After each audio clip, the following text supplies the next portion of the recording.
Alhamdulillah wassalatu wassalamu ala rasulillah. Subhanaka la ilma lana illa ma 'allamtana innaka antal alimul hakim wa la fahma lana illa ma fahamtana innaka antal jawadul kareem. Dear brothers and sisters in Islam, assalamu alaikum wa rahmatullahi wa barakatuh. We are going to discuss about Surah Yusuf alayhi salam and the story of Yusuf alayhi salam. There are two ways to understand this story or more. The first way is to say this is a poor boy who had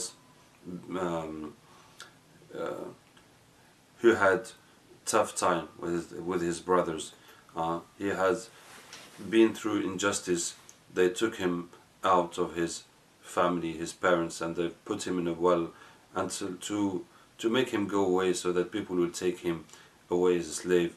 And these people came and took him out of the well. Instead of bringing him back to his house, they said, this is a chance for us, we're going to sell him as a slave. And they took him to another country far away and they sold him as a slave. But Allah Ta'ala by His mercy made that it was a minister who bought him, and he was looking for a son to adopt him, and he took him as his son and he grew up with him. But bad luck again, new tests again. He had a problem with the wife of the minister desiring him, and that ended up by putting him in jail and forgetting him in jail. But again, the mercy of Allah Ta'ala came, and the king had a dream, and Yusuf alayhi salam explained that dream, and that's how he became minister, and after that he became king. Then he brought all his family from the poverty in Palestine to the civilization in Egypt, and so it was a happy end. So this is one way of looking at the story, that this person has gone through very hardship, so much hardship and so much injustice, but because of his piousness and the mercy of Allah Ta'ala, everything came to a happy end. And there is a second way of looking into this story. It is that outside Surah Yusuf alayhi salam, in the whole of Quran, there is only one verse that speaks about Yusuf alayhi salam.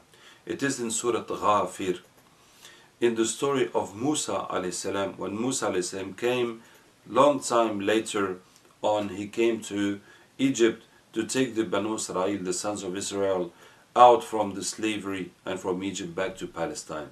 So, to understand it better, Israel is Yaqub. Yaqub, the Prophet Yaqub alayhi salam, his name in Hebrew is Israel.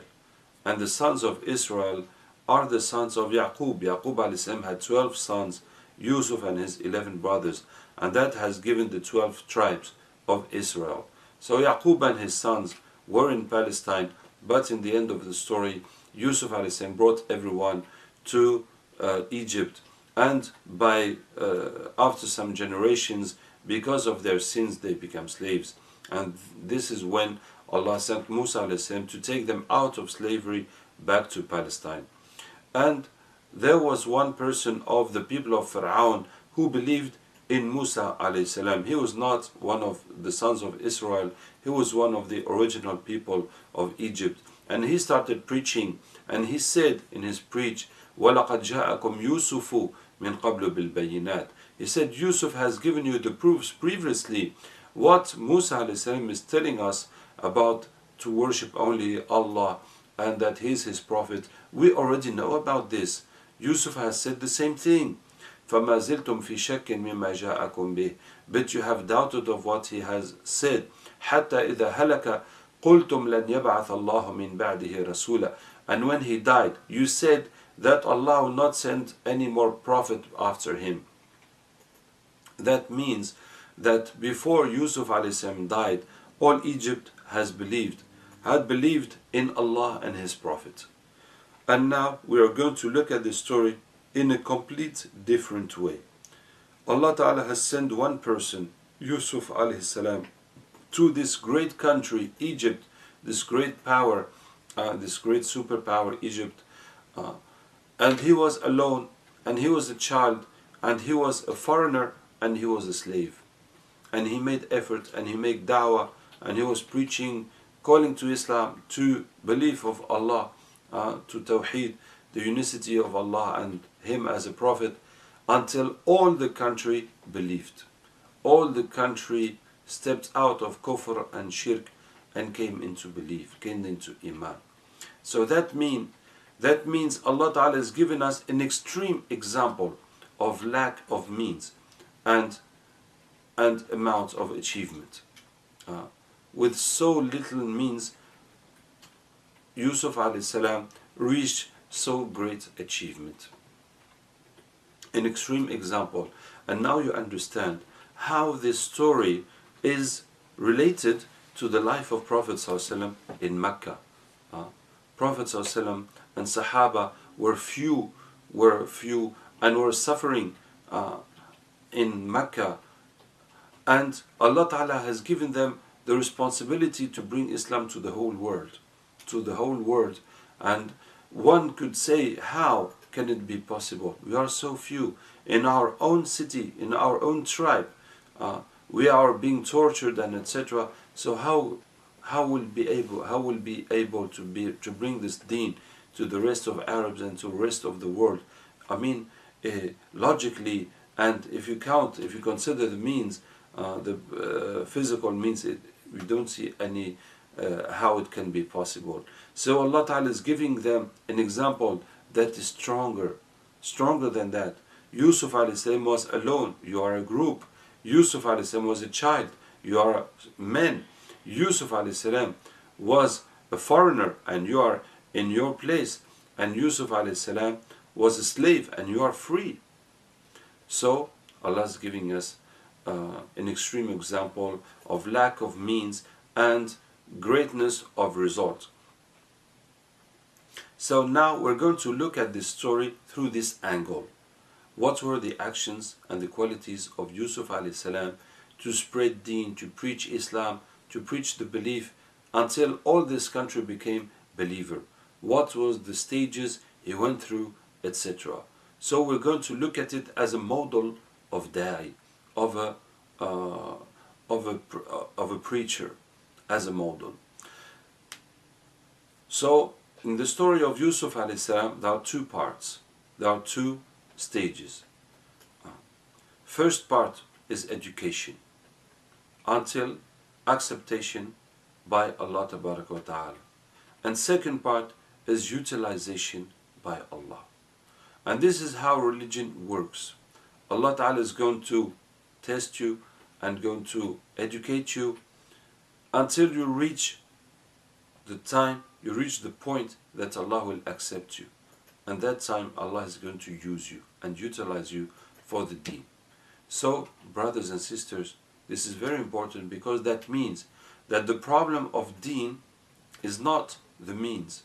The problem of deen is not that we don't have enough money, we don't have enough power, we don't have enough this or that.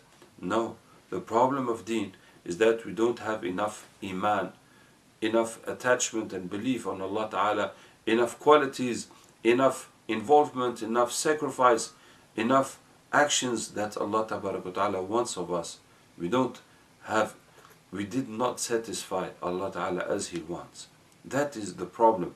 That is why the deen is not advancing. That is why we cannot realize what we want, because we did not realize the qualities, the iman and the a'mal that Allah Ta'ala wants. And once we reach there, Allah Ta'ala is going to take over. He's going to help us. He's going to make things work.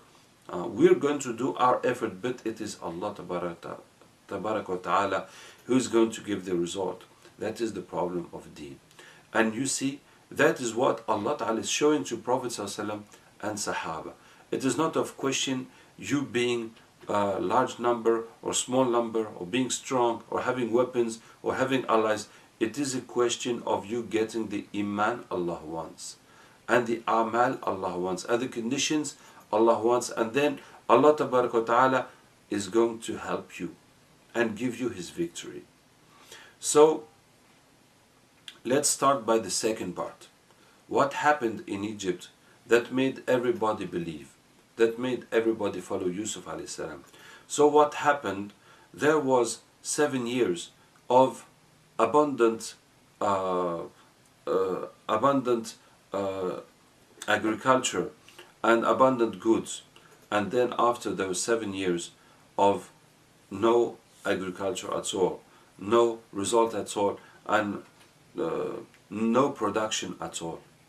And Yusuf alayhi salam, he was in charge of this, because when the king made the dream and met Yusuf alayhi salam, and he told Yusuf alayhi salam, إِنَّكَ الْيَوْمَ لَدَيْنَا مَكِينٌ أَمِينٌ, today you have all my consideration and my confidence.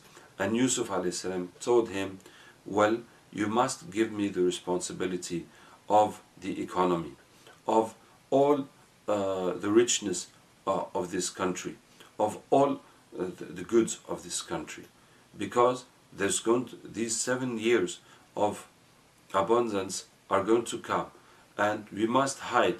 Every year we must keep half of the outcome of the country, and that is what we're going to distribute in the 7 years following, where there will be absolutely no production of agriculture.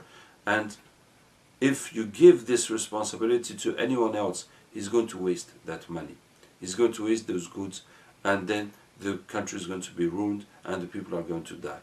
So Allah has given you this dream, and Allah has given me the understanding of that dream, so you must give me this responsibility. And the king gave him. So Yusuf alayhi salam, for those 7 years, was keeping every year half of the production of the country. And you can imagine during these 7 years how everybody was angry. Everybody was complaining. Oh, where did he put all this? He's eating all our goods. He's robbing all our goods. Well, king, you must wake up. Where does this minister come from? He's a foreigner and he's destroying our country. Wake up. Even the last person making agriculture will be complaining, this is not right. Every year the army comes and takes half of my food. This is not normal. So everybody's complaining, everybody's angry. But Yusuf alayhi salam was patient, and the king also was patient, and the 7 years went, and then 1 year comes, and there's absolutely nothing growing in the country, and no more food, nothing. And Yusuf alayhi salam will give to eat to all the population. And now they say, at least he has kept something. And 2nd year, absolutely nothing, and Yusuf feeds all the population. 3rd year, 4th, 5th, 6th, and 7th year, and now everyone is going to say, that's not possible. How did he know that? How could he anticipate that? How could he know this is going to happen? And now everybody is understanding that Allah Ta'ala has showed that to the king in a dream. But Yusuf alayhi salam was the only person who understood that dream, and Allah Ta'ala has sent us this person to save us from starvation and to save us from hell. And this is how everybody believed in Allah and His Prophet. And now you can understand that this situation, it is only Allah who can make it. No one can make this program that there's going to be a crisis, or there's going to be a war, or there's going to be this, there's going to be the tsunami, there's going to be... No, that is Allah Ta'ala's program, and to change the situation of the people. And there is a second reason why people believed in Yusuf alayhi salam. It is the way he was sharing the food, the way he was sharing. Yusuf alayhi salam gives each person the same amount without contribution, without paying anything. This is how he was doing. Each person giving him the same amount without money. And we can see that when his brothers came from Palestine to Egypt. When there was abundance in Egypt, there was abundance in Palestine. But the people in Palestine did not think of keeping anything aside. So in the first year without rain, without production, they did not have anything left. So they heard that in Egypt there was a king that had put aside a lot of food, and they came with their goods to sell the goods and to buy, to get some food. So they came to Yusuf alayhi salam and they said, yes, we're from Palestine, this and that, and this, we have brought some goods and we want to buy food. And Yusuf alayhi salam tells them, don't tell me what you have brought, tell me how many you are. So they said, we are here, there's our father, he's an old man, he stayed there, and there's our brother who stayed with our father. And Yusuf alayhi salam tells them, well, your father is an old man, I'm not going to disturb him, but your brother must come, and I must see him, so I give him his part. I give him his part. So this is how Yusuf alayhi salam was sharing, giving each person the same amount. And he was handling this himself, because in those days food is worth more than gold. And if there's no one you can trust, there's no one you can let him give to people, no one you can trust. It must be him himself, it must be the army keeping all that, because food